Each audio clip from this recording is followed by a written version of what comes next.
Fala galera, beleza? José Eduardo para mais um vídeo.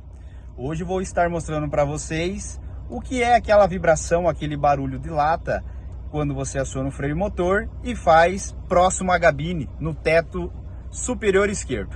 Beleza? Então se você não se inscreveu, se inscreva no canal, ative o sininho e bora pro nosso vídeo.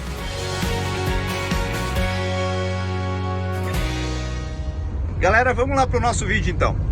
Vou dar uma embalada no caminhão e você vai escutar um barulho meio que aqui no teto, aqui assim, ó. Tipo de uma vibração quando você aciona o freio motor. Vamos lá, vamos ver se vocês conseguem escutar bem o barulho. Olha lá, vou acionar. Esse barulho que faz, vem muita gente também me procurando, me perguntando o que é esse barulho, tá? Ó, vocês conseguem escutar? Fiz acionar novamente. Então é um barulho que parece uma lata batendo, parece um plástico vibrando, alguma coisa assim, e aqui em cima da gabine, tá?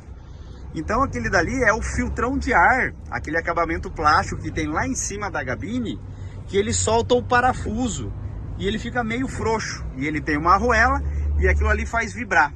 Com essa vibração, aciona, faz essa ressonância na gabine toda. Ó, vou fazer mais uma vez aqui para vocês verem. Tá vendo? Então agora eu vou mostrar para vocês lá do lado de fora o que acontece. Pessoal, a vibração que eu falo para vocês é naquela parte do filtro de ar, tá? Então você vem aqui, ó. Ele tem a fixação desse lado aqui, ele tem.